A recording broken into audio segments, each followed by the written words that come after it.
Today we'll turn from equity finance and the issue of ownership rights in the company, that is the issue of shares of stock, to incurring debt in the company. Now we won't look at debt closely because that's simply a matter of contracting, and we've looked at that in our third lecture. What we'll look at instead will be the protections built into the company's ordinance to ensure repayment of debt.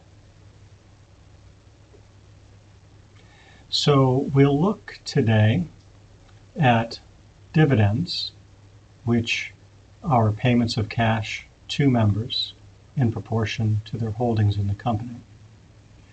Share redemptions and other buybacks, which would be repurchases of shares, but still a transfer of funds to members, although this time in exchange for their shares. Financial assistance, which would be a transfer of funds from the company or its subsidiary to a potential member in order to facilitate that member's purchase of shares. And reduction of capital, which will result in share capital being freed up for redistribution to members in most cases. So the problem here, just for review, what we discussed in our first meeting, is the agency problem between creditors and members.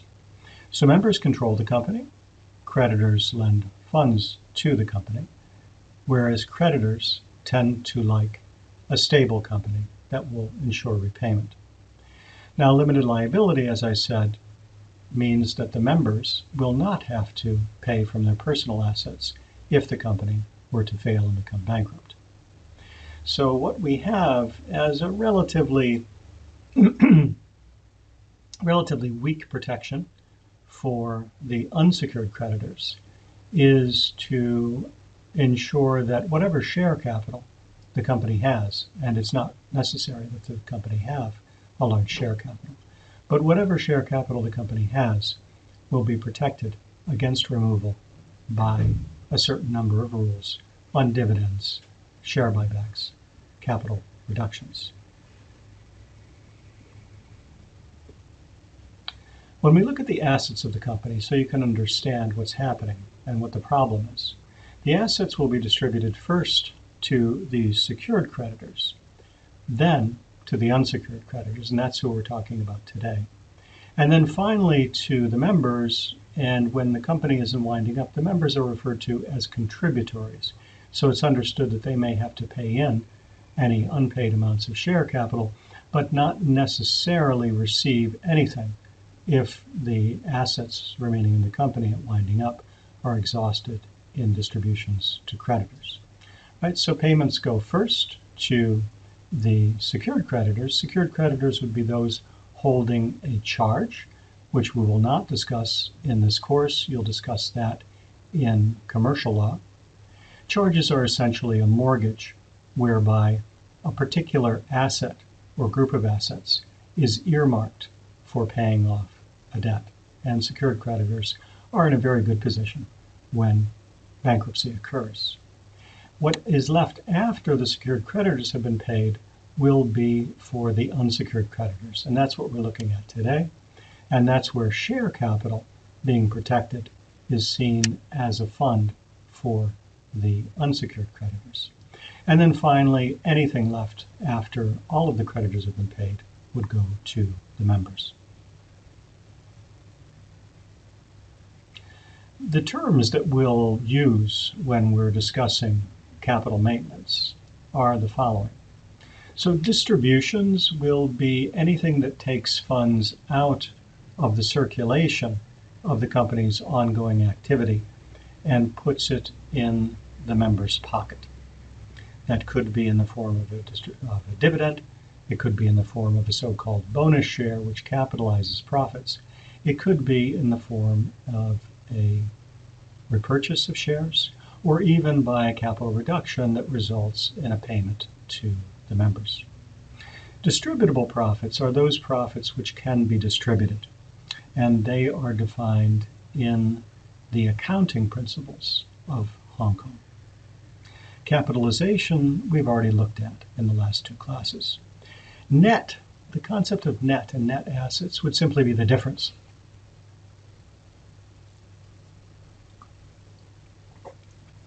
So if you have assets and liabilities, when you subtract the liabilities from the assets, the remainder would be the net assets.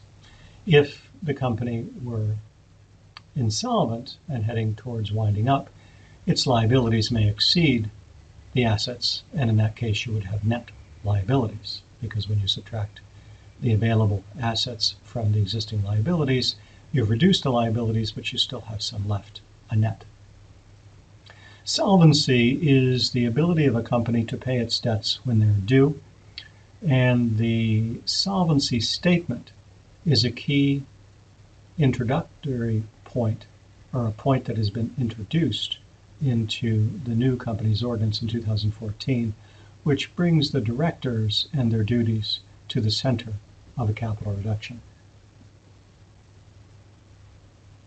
So the solvency test and statement, as I said, have been introduced into the company's ordinance in 2014, and they essentially require the directors to examine the assets and liabilities of the company and make a statement that after a particular transfer, that is, such as a payment of dividends or a capital reduction, there will be no ground to doubt the company's ability to pay its debts, and that in their opinion, this will also be true 12 months hence. Each director making the solvency statement, and the solvency statement need not be unanimous, but each director that decides to make it must be of the opinion that the company meets the solvency test. And each director making the statement must sign it. So the burden that will be applied to the director's judgment will be that each director making it has examined the company's state of affairs and prospects, taking into account all liabilities. Contingent liabilities, that is, liabilities that could occur, and prospective liabilities. A contingent liability is something that there is a certain probability attached to. For example, on the 10th of September of 2018, there was a probability that a typhoon would strike Hong Kong on the 15th of September. It wasn't certain. And so an evaluation made by, for example, the Hong Kong Observatory would be a professional judgment of the risks that the typhoon would indeed hit and damage Hong Kong. That's the kind of evaluation that directors must make in looking at potential contingent liabilities. If the directors act without reasonable ground to decide that the company meets the solvency test, they can be fined and they can also be imprisoned. And imprisonment obviously would be for very extreme cases that are reckless, bordering on intentional. And you should understand that the solvency test moves our capital protection and our protection of creditors toward the director's duties, toward the court's evaluation of the director's duties, and away from the black and white tests that could be applied using accounting principles, the balance sheet, and the income statement.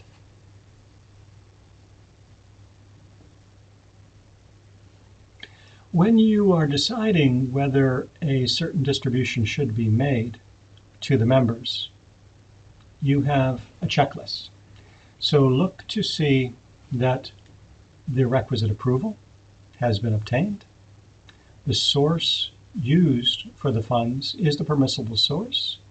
And if it is not distributable profits, that again, the procedures have been complied with, which would allow use of another source. If a proof of solvency is required, the solvency statement must be given. if notice to creditors is required, such as a reduction of capital through a special resolution, that notice must be properly given. Review by court. If a reduction of capital by special resolution is challenged, or if the company decides to go directly to court, that review must be properly obtained. And then, as always, when some change is made in the shape of the company's constitution or its share capital, there will be a filing of information with the company's registry. And if something has been left undone, the approval was not obtained, source of funds was illegitimate, creditors were not notified, the filing was not made, then there will be consequences. And one of the sanctions provided for in the company's ordinance will apply.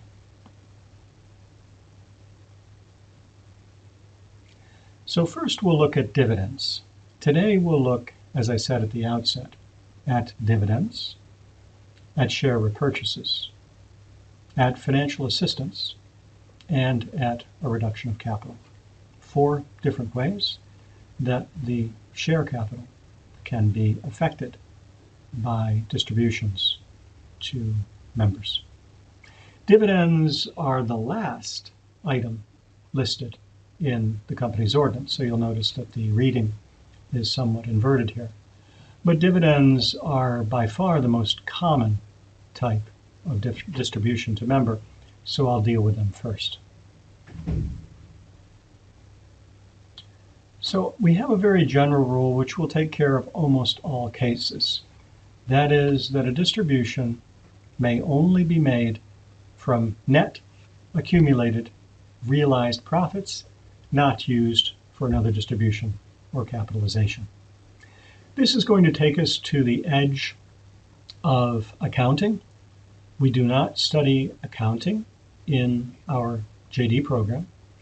And so what's important for you to remember is you will take the definition of realized profits from accounting, and for our purposes, I will refer to something as being realized profits or not. And if we have realized profits and we have no other distribution in the facts that you're aware of, then the sum of realized profits will determine what may be distributed to the members through dividends. In listed companies, we have a balance sheet test, which can be stricter than the profit and loss test used for unlisted companies. And as I said, don't trouble yourself too deeply on the accounting here. We will stay on the edge of the application of accounting principles, and we will not go into the accounting principles. If you were to be counsel in a listed company, you would certainly have auditors readily available who would be taking care of this question for you. If distributions are unlawful, they must be repaid by members who receive them having reason to know that they were unlawful. And this brings us back to the question that we've looked at again and again, where if someone receives some sort of benefit without reasonable notice, then the transaction will be protected. We saw that in 117, where the directors act without authority. We saw that in 116, where the company acts without authority. We discussed the notion of negotiability, where someone who transfers lacking title will give the transferee full title if that person has no notice. And we also saw that in the allotment of shares, which will remain a valid transfer provided the members had no notice that the allotment was not duly approved. And that applies here again to distributions.